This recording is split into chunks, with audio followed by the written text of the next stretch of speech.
Right, this is Neil from mypaintgirls.com, and we're going to go ahead and finish this up. So I'm going to work on the red layer still, grab my line, and I'm going to pull a little bit closer to the green, about like so. Now I don't have to redraw anything else because I know these new points are my new points now.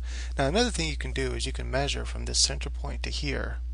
And let's say whatever measurement you use, and you find out that it's 10 points across. Whatever 10 centimeters or whatever measurement you're using, right? So you measure that, and then you can count from here how many points is it. So let's say this was 10 points across, and then from here to here was just like 4 points or 3.5 points. Then you can measure this side and see how many points it is, and then you would have the same ratio. So let's say this is going to be shorter, so let's say it was like 7, so you have to do the same ratio. What's 3.5 of 10, and then have that same ratio over here. So you can do some math and get it more, you can get it 100% precise doing it that way. But eyeballing it, you can get it pretty precise. We know this line's now closer to the green, and like that, you can kind of eyeball that, and it's pretty close. So using those green guidelines really helps. And now we just have to grab these points and extend them up as high as we want them. We can go really high. I'm just going to go a little bit higher than this line here. Thinking maybe that high. Now I have my guide for how high I want to go, so I can run this back to the vanishing point. Right, so now I know that that's how high the objects are going to be. So that would be like this point here.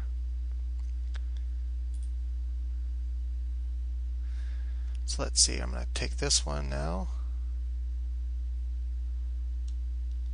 and pull it up.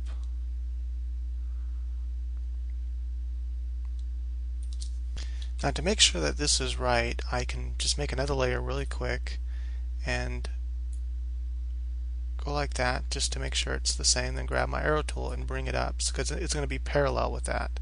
So that's just a temporary guide really quick, just so I know how high to bring this line up, like so, and then I can delete that temporary layer. Right, then I need to make another guideline from this point back to the vanishing point, like so. This way I know how high I need to bring this one. Oops, I need to bring this point, that's right, because I'm making these new points here. Right, so that way it's the same height. I can do the same thing over here, but first I need to draw a line back to this vanishing point. That way I know how high this line is going to be. And I can bring it up like so. Now I know how high to mirror this over here. Now I know how high this line is going to be. It's going to go up to there. And then I can just connect the dots. So I'm going to do that on the black layer. Connect this to here, connect that to there, to there, to there, to there, come down to here, bring this to here, and then bring this to that guideline there. Right, so now I can get rid of those, so I can see what I'm doing here.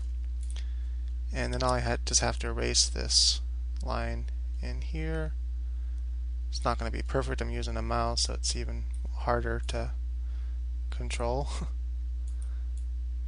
We'll make it really sketchy. A couple lines coming over, whatever. I'm going to reinforce that line since I just erased some of it. Right, so there you go. That's how you get that object into space. Now, if I would have had this, if I would have had this horizon higher to the object, and then brought it over here more or over here more, then I could have saw, more of this side or less of this side. See, if I would have had the vanishing point way over there, see, like that's the vanishing point, right? If you imagine it coming across, whatever. I don't think that's being used as a vanishing point. I'm not sure. And then are those two vanishing points? I think those might be. I'd have to draw a line like that. Just trying to imagine if that. I think that might be it. Anyway, If we would have had the vanishing point, way off over here more, then we could have saw more of this side, like here. But right now we're kind of like that, right? So we can't see that plane by how we had the box set up in the beginning. But anyway, so there you go. That's how you do it. If anyone knows the technical name for this technique, please go ahead and leave it in the comments, because I really don't know what it is, but I just remember learning it. So it's like cutting away and adding, shapes, and you can continue doing that, and you get all kinds of coolness.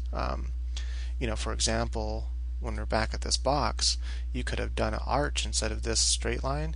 You could have done an arch here, and then you find this center point here, the center point there. That way you can really wing it and mirror that arch on that side. Then you would have the beginning of a bumper. Then you bring the points up, how high they need to be, bring them back to their vanishing points, so you know how high they need to be, and then run around just like we did this object here, except it would be round. Then run another arch, and then you would have your bumper, and you just keep doing that, and you can just start modeling your car. Now it's kind of boring. I don't like doing this kind of stuff. I mean, I guess drafters like doing it probably, but I don't. And so if you do this a lot, though, you practice this technique a lot and you use it a lot, eventually you'll be able to wing it easier and easier, and you'll be able to sketch your cars much easier, because you'll start remembering the little things like, oh yeah, that side of the object would be a lot foreshortened and stuff like that. And if you draw with the same kind of vanishing points all the time, eventually you'll get to the point where when you're just sketching your car, you won't even have to you'll just have to set up some quick vanishing points, and then you can just kind of pretty much sketch your car all freehand, without having to do all of these squares and centers and all that kind of stuff. So, but you have to start here. You have to master this and do it over and over and over and over again, and then your brain gets used to it. And eventually you start cutting corners. You're like, I don't need to do that step. I can wing it, and you get better at winging and cutting corners and cutting corners. Next thing you know, you're pretty much cutting all the parts out, and you can just pretty much sketch like that in 3D space. So, but it takes practice like anything else. It takes a lot of time. I'm really not that good at it. I don't like doing it, and so I still have to do a lot of the steps because I haven't put enough practice into doing the method. So if I did, I'd probably be better at it, but I don't really like drawing vehicles and stuff anyway. It's not something I enjoy. So I take more time doing it when I have to. So for my comic book, doing some of that stuff is going to be a pain. But hey, Google SketchUp will save me a lot of time. Right, since I have a little bit of time on this video, let's go ahead and try something here. I'll make a new layer, use red. So what I'm going to do here is I'm going to run from this vanishing point, make a line there. Oh, I didn't draw that right. Let's try that again. I'm going to make one line there, make one line here. Notice I'm drawing from the vanishing points. And let's say like that, right? Then I can take these corners, I'm going to zoom in now. I can take these corners, or one of the corners, come up like so. Then I'm going to run this back to the vanishing point, like that. Run that back to the vanishing point. That way I have the lines, guidelines for how high these other parts are going to be, for I can mirror those points up here. And then I can take this line now, run it back to the vanishing point. That way I have a guideline for this point. Right? And then I can take this back to the 3D space like so. So now I have a box that I just drew in there, and then I can draw a shape if I wanted to within this box. Let's say I can do the X to mark the center of the box, just to have some sort of guide like that, and then you can draw the shape in there. But let's say I don't want to get too fancy.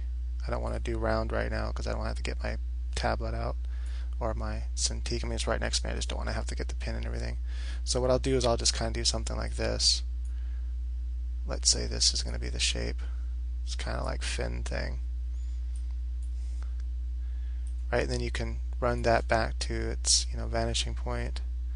That way you have your guide for where to meet it, like so. Then you'd run that back to its vanishing point, but it's just already there, so I just run it like that and like that. And I'm just about out of time.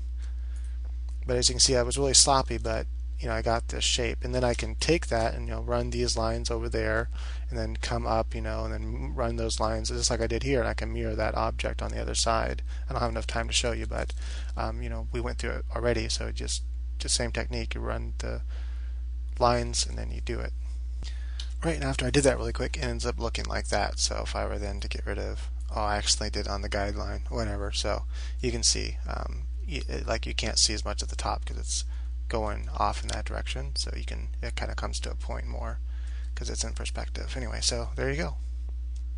Alright, so please comment and rate. And the question is, was this difficult? Did I explain it okay? And did you try it? And did you do okay when you tried it?